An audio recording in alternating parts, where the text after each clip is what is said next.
Welcome to the Life is Mental podcast. It's your boy DG. I'm Davis. Look, I couldn't wait. I couldn't wait to do this. I couldn't wait to do this episode. I went and did this event out in Utah, Snow Basin, Utah, called Everesting 29029. Man. And game changer. Mount Everest ain't got it shown me. Mount Everest ain't got it shown me. 'Cause I'm on top of the world. I'm on top of the world. Yeah.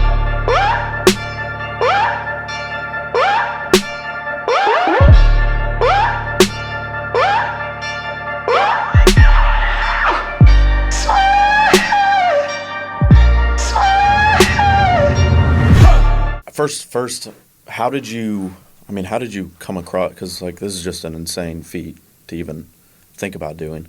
Yeah. So how did you first come across Everesting, or think it was possible, have an idea of it? Yeah, I guess we should probably give them context, give them some what it is. So it's called Everesting 29029 because you have to climb or hike up a mountain the equivalent of 29,000 feet, 29,029 feet, which is the equivalent of the summit of Mount Everest.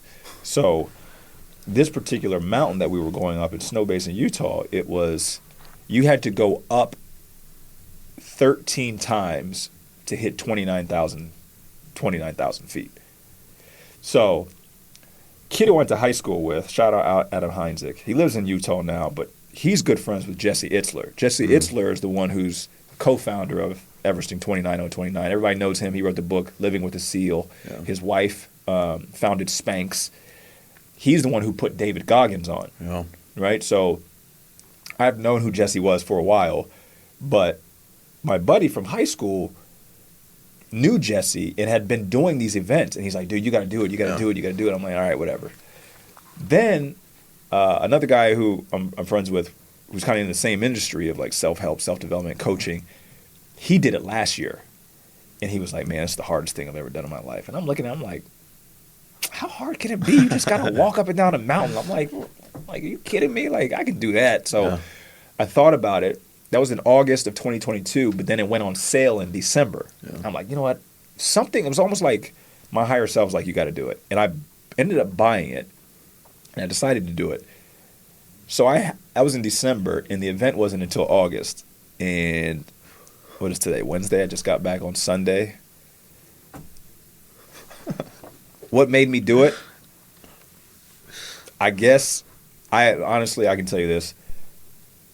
My higher self was what orchestrated me to do it, but now I couldn't see it on the front end. Now I can see why I did it. It was I had to kill off a version of myself, and the only way it could be done was on that mountain. Yeah, because you're not you're not an ultra marathon runner. You're not I'm not a marathon runner. Yeah, marathon runner in general. When it comes to physical feats, it's not like you're out there seeking them all the time. No. This was kind of like a spur of the moment, and that just proves it's like a higher self. Forced you to do it. You have to do this. Yeah, and because when I went out there, there's 300 people out there, right? One guy I sat and ate lunch with, he's probably 50, 60 years old. He was training. He was using this as his training to run a 250-mile race. He had 5 days to run 250 miles, and I was eating. I was like, what? And I look at him, and there's other people at the table, and these people run marathons. They do Ironmans, triathlons. And I don't do none of that. So I say, I feel like a human body wasn't even designed to run 250 miles. Yeah. And they all look at me like, anyway. Yeah. Well, that just shows your personality. I mean, that's... It shows I don't understand this world either. Yeah. I didn't. Yeah. So when did you start training for this? For real training? Yeah. I'd say probably the last week of June. Yeah, so was that 5 weeks before? 5 weeks, yeah, where people were probably starting last August. There was a lady who lived in Chicago. I'm like, oh, well, you don't have mountains there. She was like, I had to go to Colorado 3 times to train there. I'm like, what? I was over here on a Peloton in my room. What are you doing? Yeah. But we talk about this a lot, like, competency breeds confidence. Like, the only reason they're doing that is because it gives them confidence that when the time comes, they can climb the mountain. Right. But that stuff, like, if you work on the mental side, you don't have to do all the physical and put your body through all that stuff. If you're sitting there working on your mind, Yeah. you can get it done. Did you experience kind of that stuff, like the mental fortitude that you've worked on? That's the only reason why I finished it. Yeah. That was it. So like I'm in shape. I could go run 20 miles if I had to. Yeah. Not because I'm in shape to run, but because mentally I can get myself over the hump.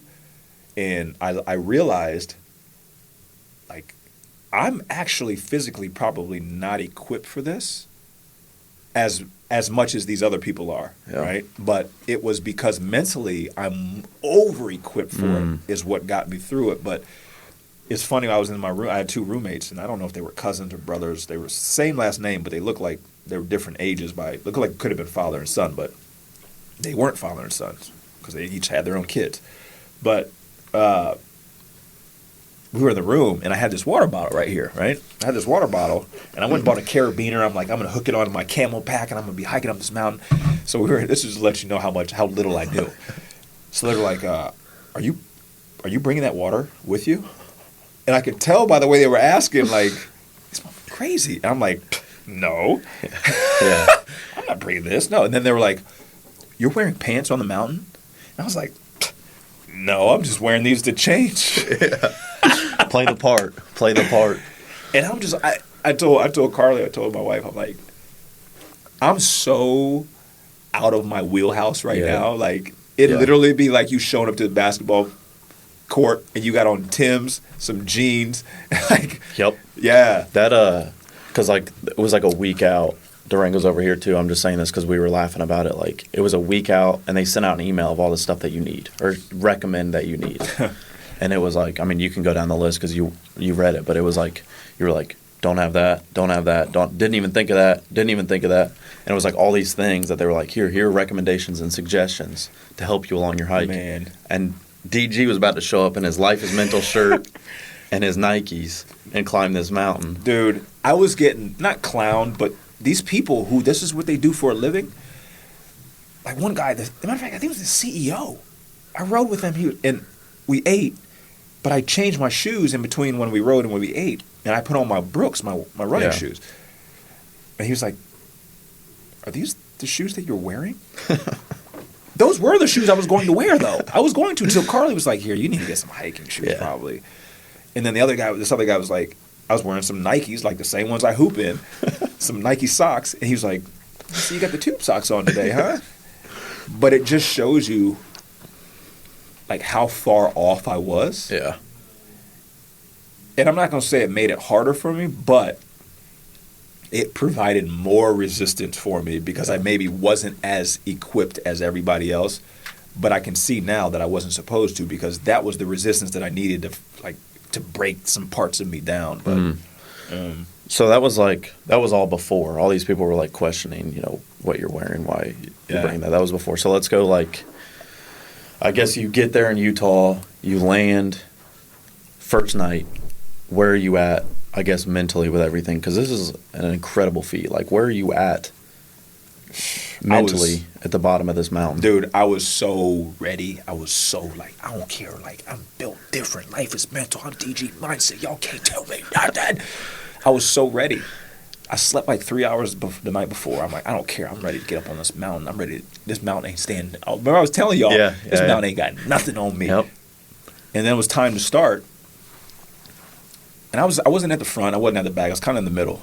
And it's pitch black, right? It's black. Everybody's got headlamps on. But you can see the steepness of the mountain. But you don't really get it until you start walking it. You're like, oh, shit. I remember thinking, like, I got to do this 13 times? Yeah. Just this incline. I mean, seriously, the incline was like that.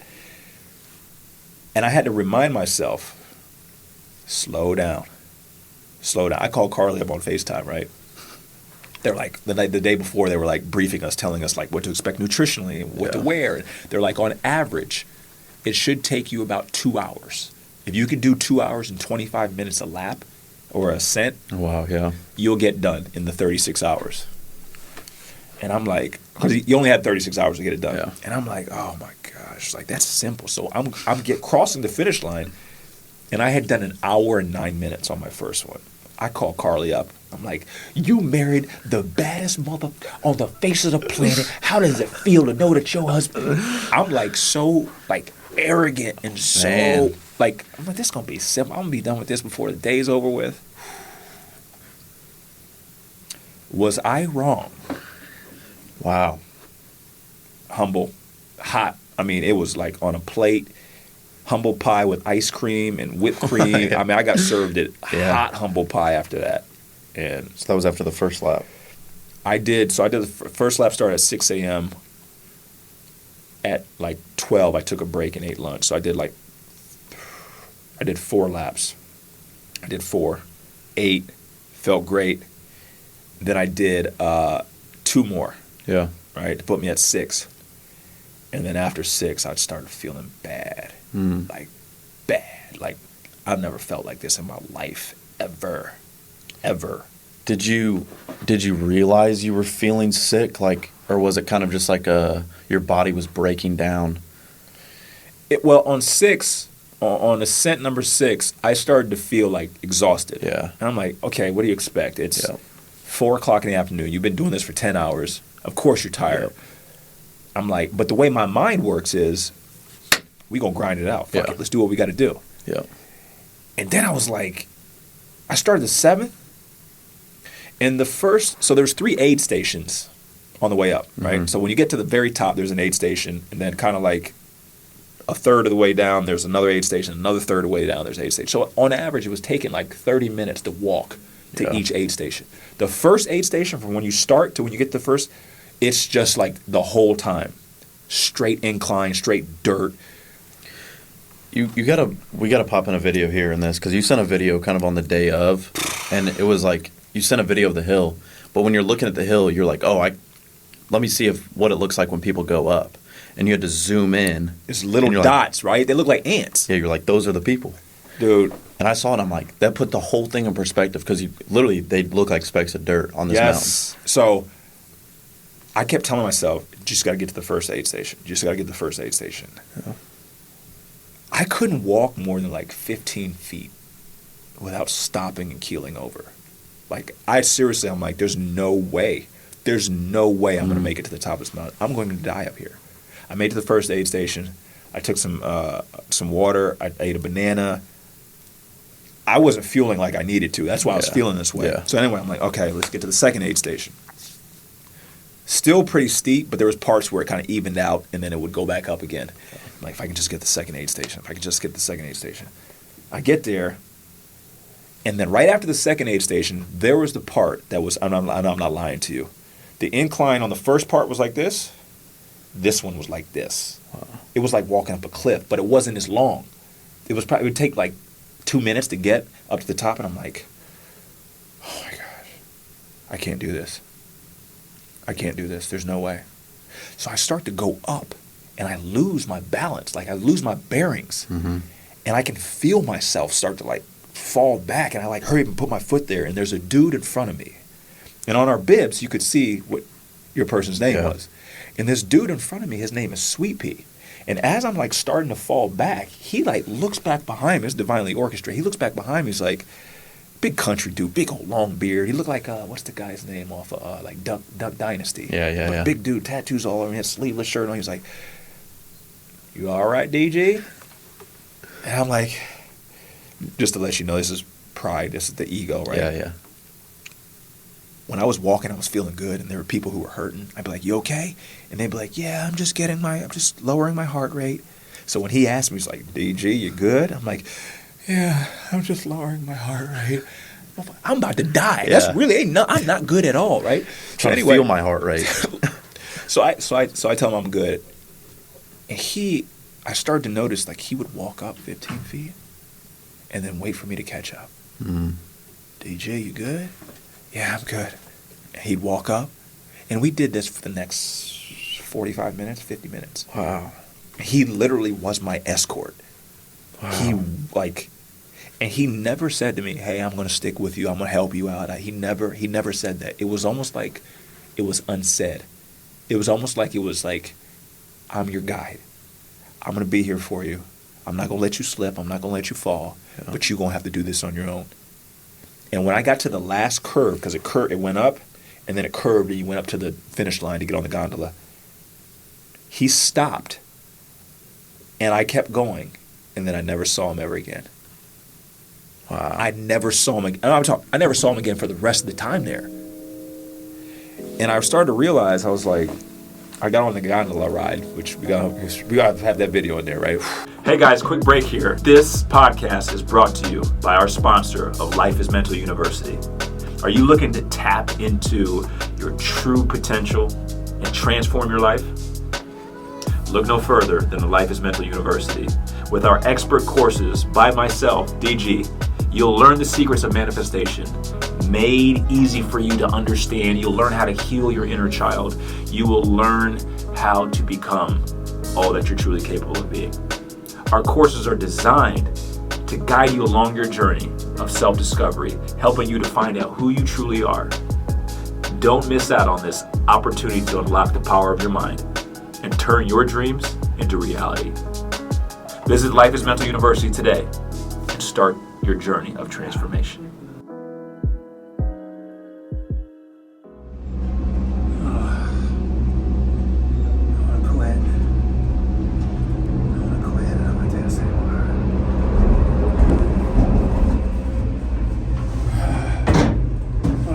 Anymore. I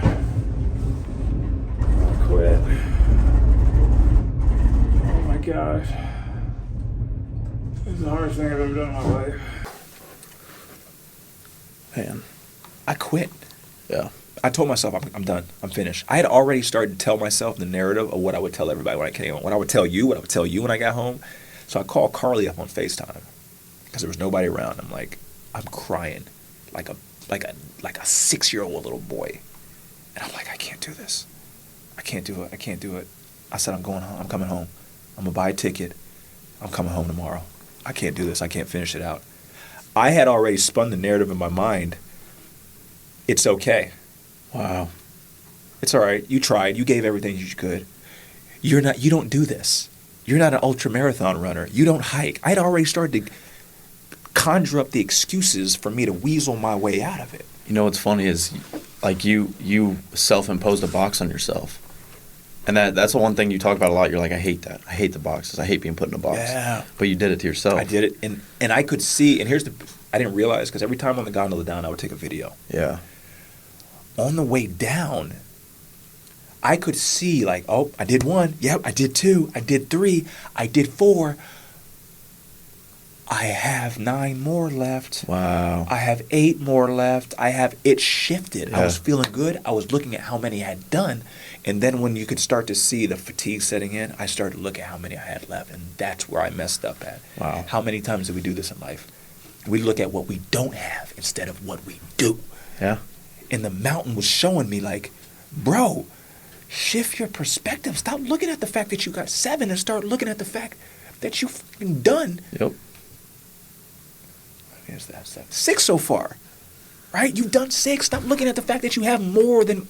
So I take this video and I'm like, I'm done. I can't do this anymore. I'm so nauseous that I can't drink water. I'm so nauseous I can't eat food. Mind you, I haven't eaten a meal Man. in 6 hours. And I'm like, yo, I'm gonna die. I'm dying. And I said to myself, I'm okay. If I die up here, I'm okay. I'm like, I had already, like, told myself I'm okay if I die on this mountain. So I call her,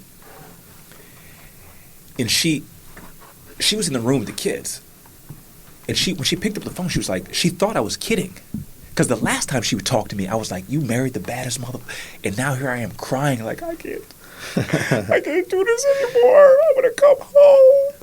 That's literally how it was. I'm like, I want to come home. I don't want to do this.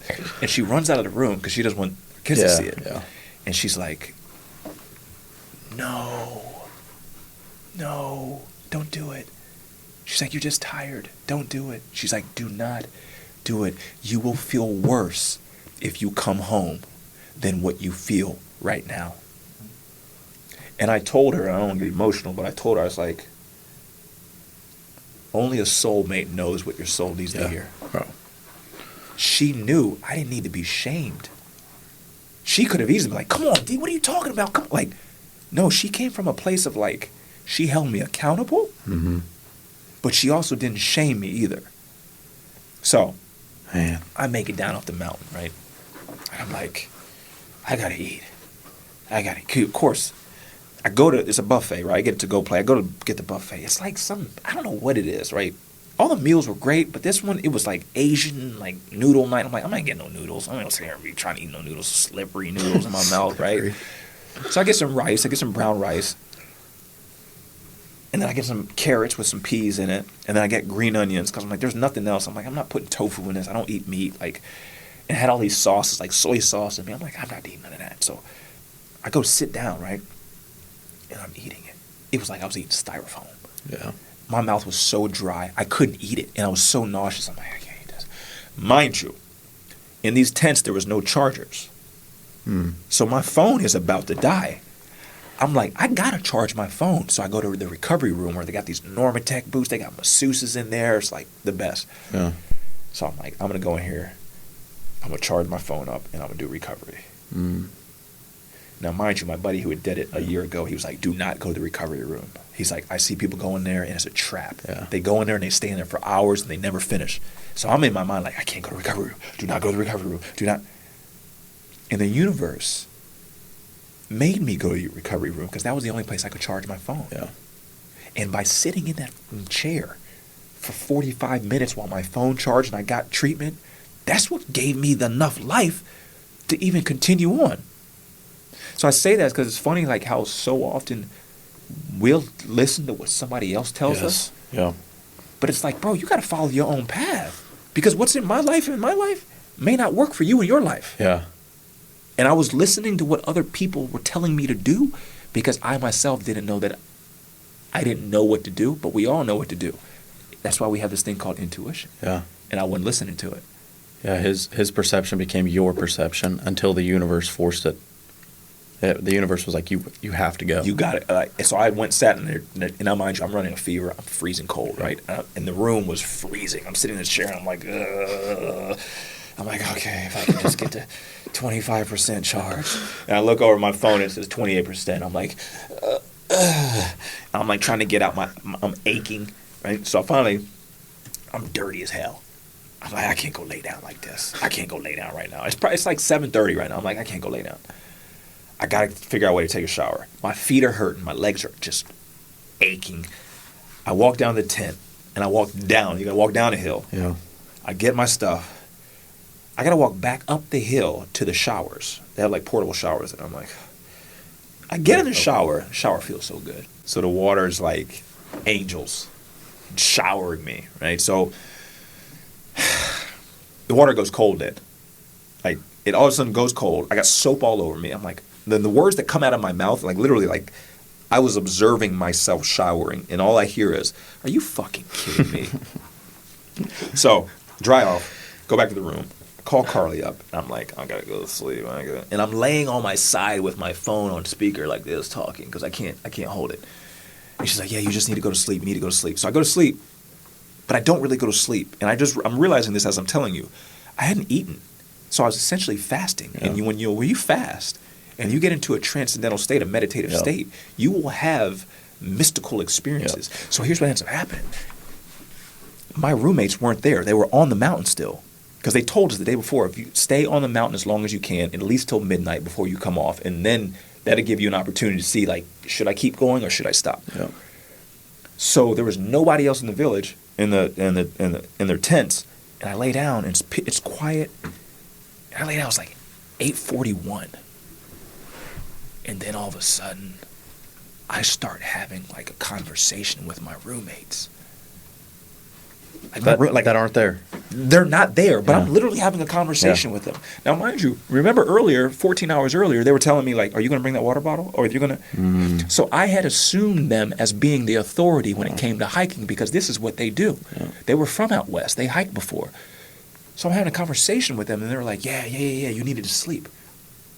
You need to lay down. That's what you're supposed to do. And I'm like, Yeah, you're right.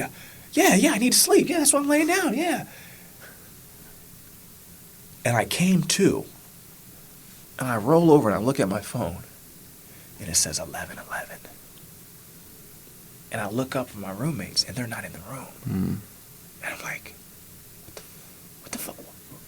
I thought I was just having a conversation with them. I reach over and grab my to-go box of this dry-ass Asian food.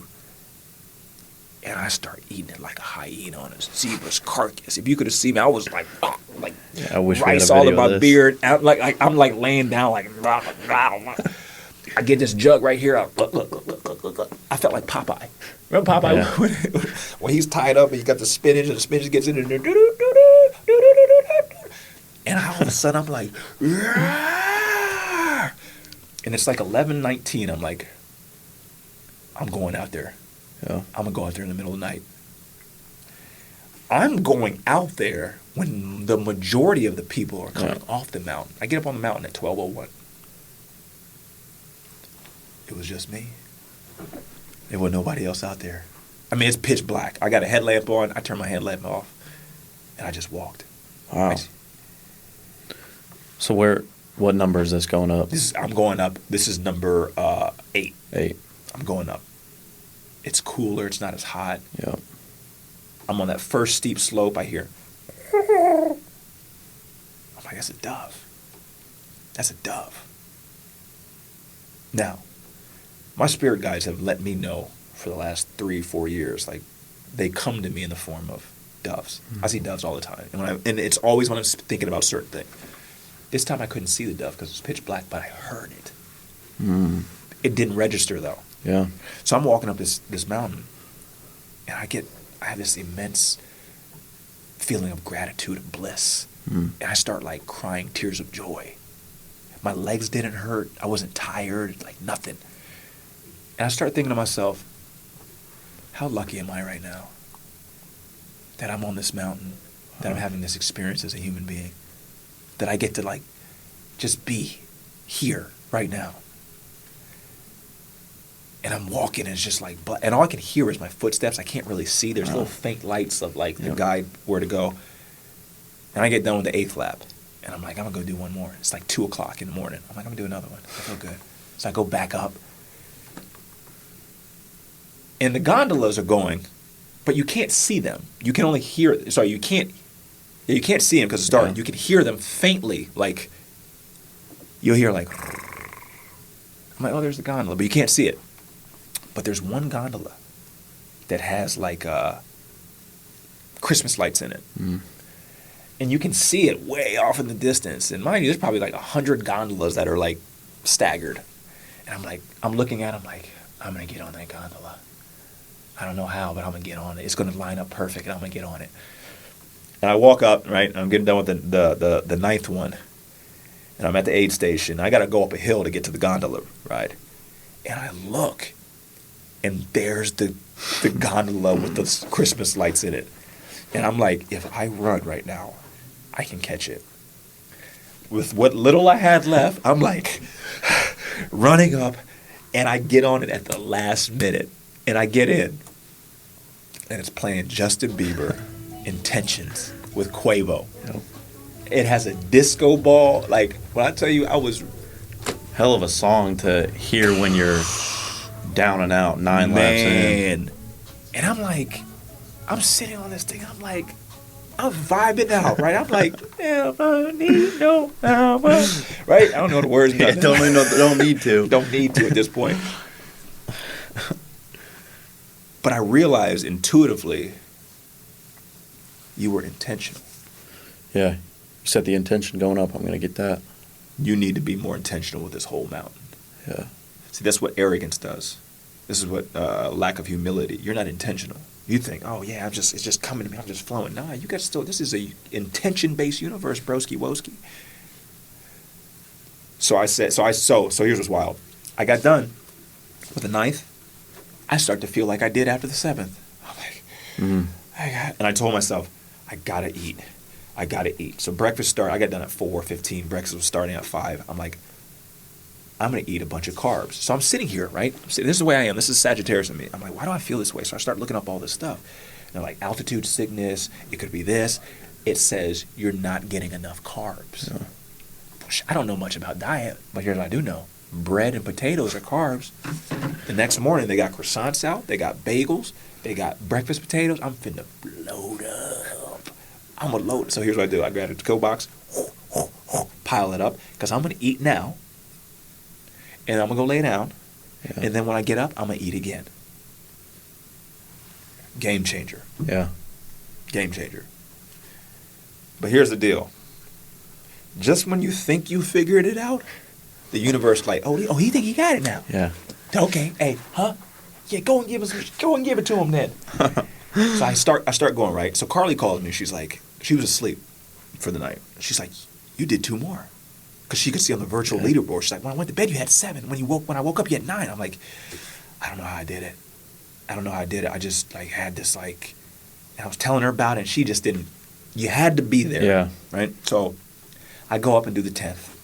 Feeling good. Come back, eat my potatoes, right? Go back up, 11. I get to the first aid station, right? I got my hiking sticks, my walking sticks, right? I set it down. Jesse Itzler's there. Me and him are talking. He's like, D. He's from New York. He's like, D, you got to wear a hat, man. You got a hat? I'm like, yeah, I got it down in the thing. He's like, man, you got to wear a hat. You're letting heat out. Yeah. I'm like, okay, Jesse, I get it. Yeah. I go to grab my walking sticks. Them motherfuckers gone. Mm.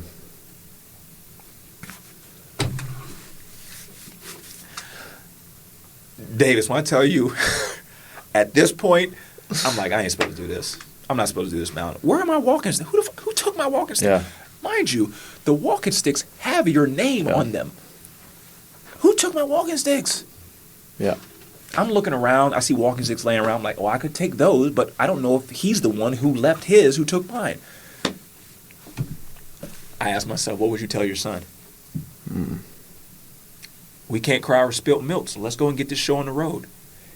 F it. I've come this far. I'm going to finish it now. I start hiking up with no walking sticks.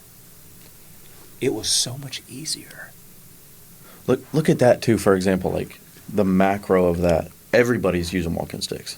Everybody's using there's not a person it's not even a thought to, hey, let me ditch these. But what you found out when you trailblaze your own path and ditch the walking sticks, it's easier. I had probably 15 people come up to me after, and they were like, I thought you were nuts with no walking sticks, but you were flying. Yeah. You were flying without them. I'm not a hiker. So me doing this was actually more work than me just walking up. Man, I put my music on. I put my playlist in. I was up there dancing on the hill. I was like, what were you listening to? I'll tell you right in now. that moment. Okay, we need to hear this. Okay, here's the joint. Get the full picture. Okay. Here's the joint that had me vibing, right? All right, I apologize. Let me find it right here.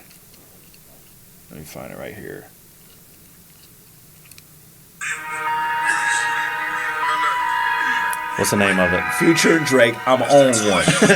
I'm on one, right? Which so you look, were. So look, I'm going to show you exactly how I was, right? So, right, when the beat dropped, I was like this.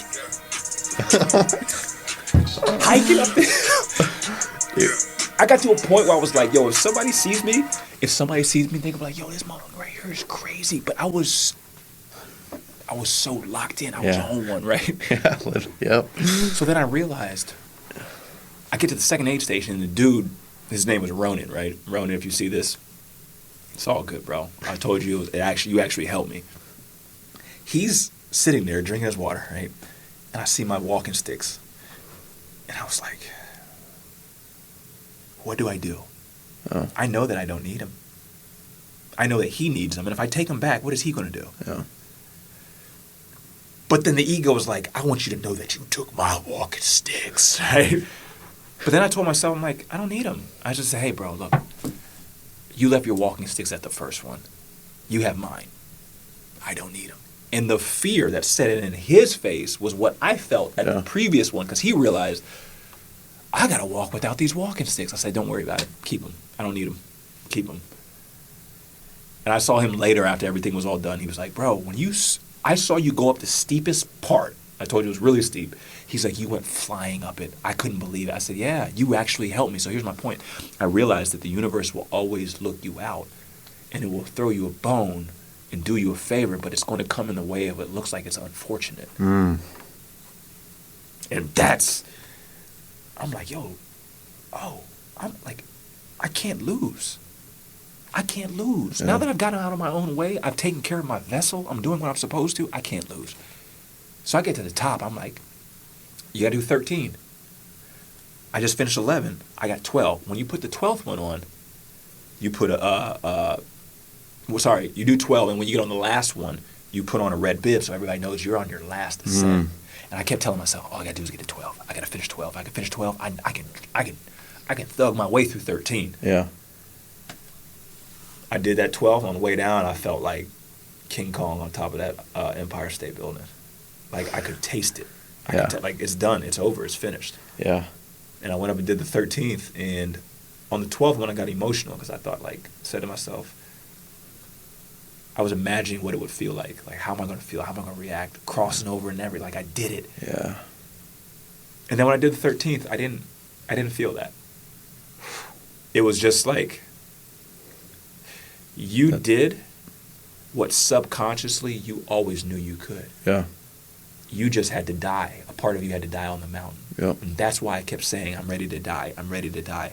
There was a part of me that I've been working on, trying to get rid of the shame, the guilt, the fear, the worry. And it died on the mountain. That's what that mountain represented for me. That's what that challenge did for me. It was the physical strain that allowed for the energetic part of me to die off. And when I came back, I ain't the same dude. I ain't the same dude. I am not the same dude. That mountain catapulted me where I need to be and where I'm going. Yeah. That mountain did it. Yeah, man. Y'all better get ready. So did you do it? I know the camera's picking up the hat and the medal. Did you finish it? I got the hat, and this is what so when you finish it, you get this, and you get a red hat. This red hat represents so much more than me going up 13 times Mount Everest. No, I conquered a part of me. I killed off a part of me. Yeah. And that's what life was about. Like, people were asking, why are you doing it? Why are you doing this? So I can learn more about myself. Mm-hmm. I learned so much about myself. It took me 33 hours. 33 hours. I slept 3 hours. 33 hours. I burned 14,000 calories in 13 hours. I took over 100,000 steps in 33 hours. I don't even take 100,000 steps in a week. Like, it broke a hardened part of my egoic shell so we could get to the soft, infinite part of us, me. And I found it. Like, I ain't nothing I can't do. Nothing. That part you talk about, the hardened part of the ego, do you think it would have ever have been broken if you didn't, let's say, impose a physical task like this on yourself? It was going to come. It was going to happen eventually. But by me stepping into this space, it allowed it to happen so much faster, right? Like, I wish you could measure or quantify the amount of growth that I made in those 33 hours. I can't even, like when I tell you, I know I'm him. Like, I know I'm him. Like, you can't tell me. Like, I came home. Like, even when I came home, it was hot. It was a heat advisory. My son had to cut the grass. I was going to cut the grass. I'm like, damn, I need to cut the grass. My legs, I can't. My legs, there's no way I can cut the grass right now the way my legs feel. I'm like, yo, bud, can you cut the grass? And he looked at me. He was like, I was like, it's 2 o'clock and it's 95 degrees. What are you talking? Even my neighbor outside was like, why you had this boy out here cutting this grass? But my son was like, I could tell his energy. I told Carly, my wife, I was like, he didn't say nothing because he knew. Yeah. If he went and did this, I can cut the grass. I can cut the grass. So, like, and that's how I feel now with everything. What? When I tell you what I'm about to do in 2024, watch. Not off some arrogance, like, no, it's because, like, I know this version of me that I'm living out right now. It's a gnosis that can only be experienced because you went through that hardship. That's it. I'm physically, like, trying to show you what I'm emotionally, like I know I can't. It's time to do it now. It's time to do it. It won't be any harder than what this mountain was. Yeah. And that's why this mountain was so, like, my higher self knew it. For you to do what you're going to do what you've been put here to do, you got to go here and wrestle with this mountain. And that's why I did it. That mountain, my team, my people around me, like that put them in places, like it's going to give them opportunities that you could have only dreamed of. Their kids will be straight because of that mountain. The generational impact that this mountain will have, the ripple effect, you ain't even going to be able to measure it. That shows the level of when one person works on themselves. The ripple effect. Everything changes. It takes one person. We're one thing. It's all connected. So like, I know how many people energetically are tied to me. It's game over now. It's game over. When you speak of the people energetically tied to you, talked to us a little bit about this. Do you want to go into detail on your family writing you notes? Oh man, yeah. So I woke up before I left to go to the airport, like 3:30 in the morning, a Thursday, and there's an envelope on the table. I pick it up and it's thick, right? I'm like, what is this? So I open it up and it's 3 letters for Friday night, Saturday night. Thursday's from Ruby, Friday's from Hudson, Saturday's from Carly.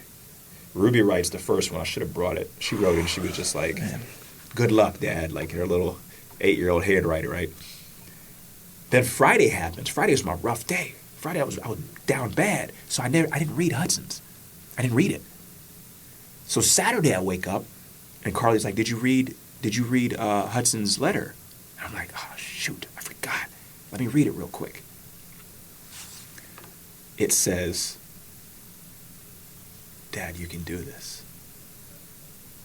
You can do this, Dad. Like, don't give up. You got this." And I'm like, damn. So then I read Carly's too, but I wasn't supposed to read Carly's till at night. I didn't know this. I read Carly's. Carly said, "Congratulations, you did it. You did it. Now you know you can do anything." I'm reading this like, you did it. You did it. So my future self is reading. I hadn't completed it yet. But when I was reading it, it was like, yeah, I did do it. So what I realized is I'm a very solitary creature. Yeah. Like, I'm okay by myself. Like, I'll bootstrap it. We'll do whatever we got to do. But I realized the power of support. I realized the power of community. I realized the power of when other people give you their energy and how much that can help you when you're in the lowest. And it's weird because it's like when I came home, like our family unit was closer. Mm-hmm. Wow. Like, I don't know. I didn't foresee that happening. Yeah. Because it was an individual task. Right. Right.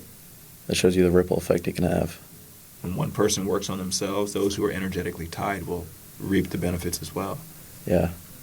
Yeah. Yeah, man. I can tell you from the team here, we're all proud of you, and I appreciate y'all, man. it was we were having a hell of a time just getting recaps after the day. I know. Well, how about when I texted you and told you I quit? I was just about to get into that. I was like, I can't even explain the emotional experience I had in that moment because we have a group chat with the team, and DG texted Durango and I, and he was like, well, at first I think I texted you that morning at like 9 o'clock or something. It was like Friday morning maybe. Mm-hmm. And I was like, DG, because the whole 48 hours I was like on edge. I needed to know. Yeah. That's just my personality. So I texted him and I was like, how's it going? How'd it go? The one thing I was expecting not to receive back is what I received, and it was, well, boys, I quit, or something of that nature. I think I said I cried. Yeah. And I quit. Yeah. I cried and I quit. And Durango boy. I don't even know how to express it. I was with somebody and I looked at the text because it was in between when you sent that text and the next text where you were like, oh, I'm kidding. There was like 15 minutes. So yeah, it was about 15 minutes in between when you texted originally. I cried and I quit. And I was just, for that 15 minutes, I was just like thinking of all the possibilities. And the person I was with was like, you didn't speak, you didn't show any emotion. I was just blank-faced. And then about 15 minutes later, you sent a text and you're like, I think I said, but I got back up or something like that. Like, Yeah, like Which what I guess I've never asked you this. What was your motive in tech? Were you like trying to keep us on edge? partly. Yeah. Right? Yeah. But I think too, like I really did quit. Yeah. Like the only thing I had not done was bought my plane ticket to go home early. Yeah. Like I had quit. I had checked out. I was finished. So I had to make sure that I conveyed that. So y'all Yeah. knew like We knew. yeah. But let's touch on that theme for a really quick second. Like the idea of like quitting, being done, finite, done. Yeah. Most people, like when you make that contract with yourself mentally, it's over. Like there's no coming back from that. Where were you at to be able to come back then? So me, because I've thought about that. Why didn't you? Why didn't you? Yeah. Universe wouldn't let me. My guides. So maybe it Higher wasn't even self. your choosing. It wasn't even my choosing. Yeah. I couldn't. Like I couldn't. I literally couldn't. This has happened before. This had happened before in my life, where I was going to take the action, and the universe like, no, Yeah. not. It like brought me to a point, and then it swooped in. When I was with the Globetrotters, I just got fired, just got let go. I went down to a wedding, down bad. Right, I'm in a bad place. The front office wouldn't speak to me. They were there at the wedding. Like it was just toxic. I'm staying to go work out with Gannon Baker to intern for him so I can become a trainer. Mm-hmm. And then my ride didn't pick me up. And my family's gone. I'm sitting here at the airport. I'm like, I'm going home. I was supposed to stay down here to learn how to train so I could start this training business. This was the next phase of life. I'm like, I'm so broken and so weak. I'm going home. And I get on my phone to start buying the plane ticket. And I go to hit purchase. And before I hit purchase, something grabs my attention. I look down to the right, and there's a set of escalators coming down the airport, and there's a 7'4" dude coming down. This 7'4" dude's name was Jermaine Middleton. Jermaine was my roommate that year in training camp, so I knew Jermaine really well. He played for the Globetrotters. He was at the wedding. And I'm like, what are you, the wedding was like 30 minutes south. I'm like, what are you doing here? I thought you were flying out he goes, my flight got rerouted or something. He's like, now they're telling me I have to drive down to here. And I'm like, you think I can have a ride down to where you're... So he gave me a ride to where I was supposed to be. So I never bought the plane ticket. So I see, like, how many times, every time I'm about to, like, give up on myself, it's almost like the universe is like, nah, we were just trying to get you to surrender. Mm. We were just trying to get you to be broken so now we can go and take you where you over here fighting the current, fighting. Nah, just let us flow you, take you where you need to be. So... that's why I believe I didn't quit. I couldn't have. And now looking back on it, I was never going to quit. Yeah. Universe wouldn't let me. Higher self wouldn't let me. Spirit guides wouldn't let me. Ancestors wouldn't let me. Wouldn't let me. Yeah. Do you think that'll change your approach to life moving forward? Because I know you mentioned that you're kind of like a grinded out, For sure. swim against the current type of individual. So do you think that maybe these lessons along the way will change your approach to life?